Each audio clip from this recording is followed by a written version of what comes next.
gitu. Yang selama ini kita melihat bahwa DPR itu dikendalikan, cenderung berada di bawah ketiak Jokowi. Ayo kita lihat misalnya undang-undang Minerba, kemudian undang-undang berkaitan dengan Omnibus Law. Itu kan lolos-lolos saja itu di DPR itu. Seperti DPR yang selama ini menjadi kamar kecilnya Jokowi untuk buang hajatnya dia. Ya, buang hajat ingin melegislasi undang-undang. DPR maka bekerja sesuai dengan keinginan Jokowi. Sekarang MK juga menjadi kamar kecil Jokowi, ingin mengkonstitusionalisasikan keinginannya dia gitu. Nah, begitu yang terjadi dengan MK, begitu juga yang terjadi dengan DPR. Lah sekarang ada reaksi dari DPR. Satu, ini tentu saja mengkonfirmasi bahwa politik itu memang pragmatis.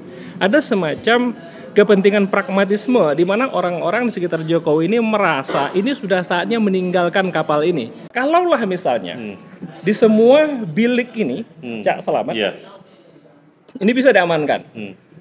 Kita asumsikan Pak Jimli dengan nama besarnya dia, dengan gelarnya dia selama ini, yang cenderung orang kenal memiliki integritas, oke, beliau memasang integritas yang kuat di situ, batal keputusan ini. Ya kan, dengan sendirinya Gibran selesai, Jokowi.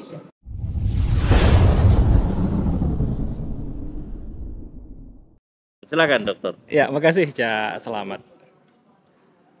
Pertama, berkaitan dengan tadi cawe-cawe yang selama ini orang masih berhipotesis apa sih sebetulnya rupa asli dari cawe-cawe itu, hari ini terjawab dalam beberapa waktu belakangan ini.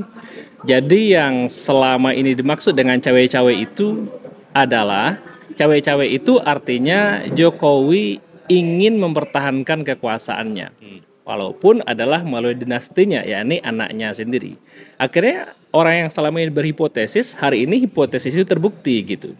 Cawe-cawe itu bukan dalam rangka meningkatkan kesejahteraan, bukan dalam rangka mewariskan rezim yang lebih baik untuk rezim berikutnya, tidak sama sekali. Cawe-cawe itu adalah untuk melestarikan kekuasaan Jokowi. Ujungnya adalah tragedi konstitusi gitu. Jadi tragedi konstitusi ini melengkapi tragedi-tragedi sebelumnya. Ya, kalau sebelumnya itu di awal Jokowi ke Jakarta itu adalah dengan SMK, ya, mobil SMK. Iya, mobil SMK. Mobil SMK.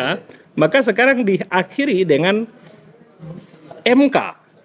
Ya, diakhiri dengan Mahkamah Kibul gitu. Jadi pas juga nih singkatannya MK ini adalah Mahkamah Kibul. Sepanjang mulai dari SMK sampai ke MK, coba kita lihat apa prestasi Jokowi. Hutang numpuk, yang katanya nggak ngutang. Yang katanya nggak impor numpuk. Yang katanya rupiah akan meroket, nyungsep. Sekarang ini 16.000 nih rupiah kita. Based on data kita bicara. Yang katanya ekonomi kita meroket, nggak pernah ekonomi kita lebih dari 6%. Hanya kisarnya 5,2, 5,3%, nggak pernah lebih dari itu. Gitu. Dan segala macam apa yang dinyatakan itu nggak pernah terbukti. Jadi pada akhirnya ketika beliau mengatakan apapun Jokowi ini, maka kita harus berprasangka dengan prasangka sebaliknya. Sehingga apa yang disampaikan oleh BEM UI, the king of lip service, ataupun oleh penulis Australia dengan the man of contradiction, ya memang begitulah adanya gitu. Nah, kalau misalnya pada hari ini kemudian muncul opsi dari teman-teman dari DPR, maka ini tentunya merupakan suatu opsi yang patut diapresiasi. Gitu. Yang selama ini kita melihat bahwa DPR itu dikendalikan, cenderung berada di bawah ketiak Jokowi. Ayo kita lihat misalnya undang-undang Minerba, kemudian undang-undang berkaitan dengan Omnibus Law. Itu kan lolos-lolos saja itu di DPR itu. Seperti DPR yang selama ini menjadi kamar kecilnya Jokowi untuk buang hajatnya dia. Ya, buang hajat ingin melegislasi undang-undang. DPR maka bekerja sesuai dengan keinginan Jokowi.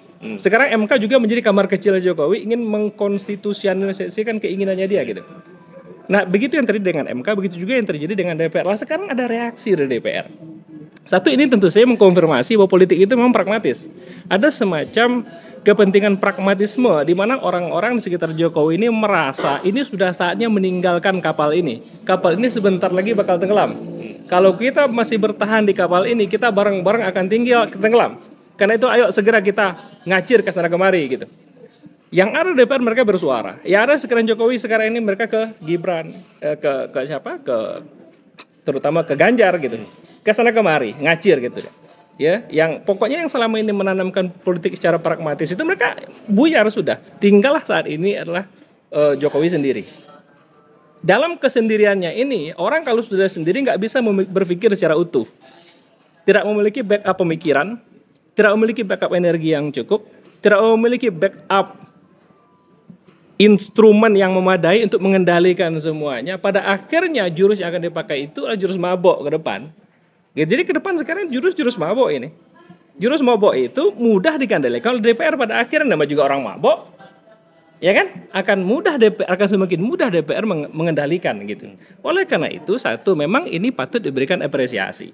Walaupun ini merupakan bagian juga secara utuh dari politik pragmatisme, tapi bagaimanapun langkah-langkah ini patut kita apresiasi di DPR-nya. Kemudian di MK-nya dipasang Pak Jimli Asidiki. Walaupun di awal kita memasang semacam tanda tanya, kenapa kita bertanya? Ya pantas dong, kita pembayar pajak, kita pemilik saham Republik ini. Gitu, dan beliau itu bekerja digaji melalui duit yang dikeluar dari kantong-kantong kita. Dipasang Pak Jimli di situ, pertanyaan kita apa kepada Pak Jimli? Bisakah Pak Jimli menjaga integritasnya dia ketika pada saat yang sama anaknya merupakan pengurus teras di Gerindra, yang dia anak itu juga merupakan caleg Gerindra, dan Pak Jimli merupakan pendukung Prabowo Gibran. Ini adalah ujian integritas bagi Pak Jimli sendiri. Apakah Pak Jimli bisa menunjukkan integritas itu gitu? Termasuk arah ke depan MK nanti. Termasuk arah ke depan MK ini apakah hanya akan menjadi cerita omong kosong saja? Apakah akan menjadi sebuah cerita bullshit yang akan melingkapi penderitaan masyarakat? Gitu, atau masih ada marwah di situ gitu. Nah, jadi pada akhirnya memang kita harus memberikan support gitu. Lanjut kemudian ceritanya, kalaulah misalnya di semua bilik ini, Cak Selamat, ini bisa diamankan. Kita asumsikan Pak Jimli dengan nama besarnya dia, dengan gelarnya dia selama ini, yang cenderung orang kenal memiliki integritas. Oke, beliau memasang integritas yang kuat di situ, batal keputusan ini.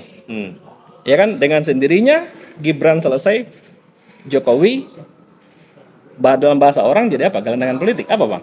Bang Faisal yang paling pas memberikan bahasa itu. biar nanti beliau nanti lah ya. Biar beliau yang komentar ya. Maka pastinya Prabowo akan mencari pemilih yang lain.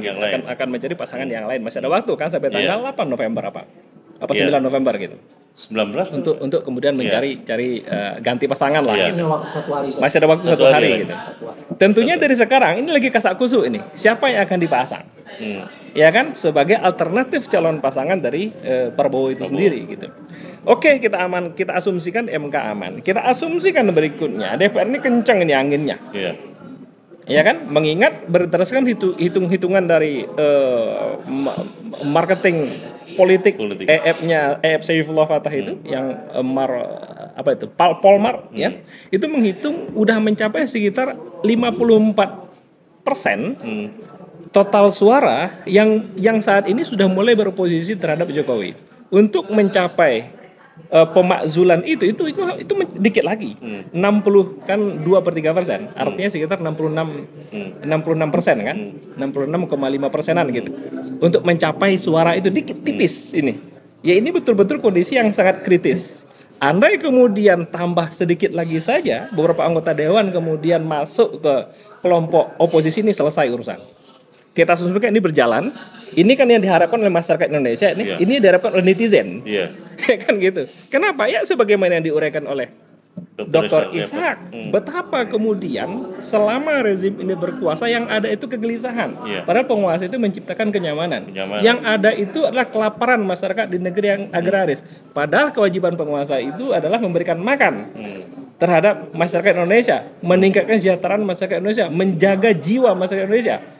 Kita masih ingat kok peristiwa tahun 2019 betapa hampir 1.000 orang kok meninggal untuk pesta yang gak bermanfaat sama sekali untuk masyarakat gitu. Ya, konfirmasi Ketua KPU Arief sekitar 800-an. 800 orang yang meninggal, dan ini masih banyak orang yang meninggal kelaparan di rumah-rumah mereka. Apa hiruk pikuk politik ini hubungannya dengan peningkatan jalan mereka? Kan nggak ada. Oke, kita asumsikan yang kejadian nanti terjadi di DPR. berjalan sesuai dengan harapan masyarakat Indonesia yang saat ini sedang menderita di MK terjadi, selesai ini barang gitu ya. Pertanyaan mendasarnya adalah apakah kemudian ini merupakan sebagai sebuah prestasi kita katakan? Kalau saya katakan tidak. Hebat prestasi Bang Faisal tahun 1998. Rezim berkuasa 32 tahun. Menguasai semua lini, menguasai militer, menguasai birokrat, menguasai pengusaha, kelar di tangan aktivis 98. Apa hasil dari reformasi? Ya kan, ini rezim kita diamkan saja selesai ini. Dalam waktu singkat selesai. Hitungan bulan ke depan dia juga selesai. Gitu ya. Kemudian dimakzulkan, iya itu patut kita apresiasi, tapi maksud saya itu harus didorong, nggak boleh kita berhenti sampai di situ. Kita dorong kepada sebuah solusi yang lebih fundamental lagi, yang lebih mendasar lagi, tanpa ada harapan kepada sistem yang ada. Kenapa? Prototipe negara hari ini sebagai sebuah negara kapitalis demokrasi itu Amerika udah bangkrut kok.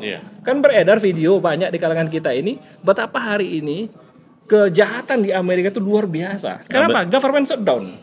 Pemerintah nggak sanggup lagi membayar polisi. Amerika di belakang Israel. Amerika dibayar Israel, padahal Amerika itu sendiri udah ringkih. Saking dia loyalnya itu sama Yahudi. Apa yang dia cari, dia sendiri sebentar lagi juga mau jatuh kok. Dia nggak sanggup membayar polisi. Polisi akhirnya nggak sanggup juga ketika misal terjadi kriminalitas di mana-mana. Kriminalitas itu akhirnya menjadi fenomena umum sekarang ini gitu. Ya kan, PNS-nya nggak dibayar. Ini yang mau kita tiru. Udahlah, cukup kita sampai di sisi. Ayo kita berikan alternatif solusi yang lain. Sampai situ dulu, Cak.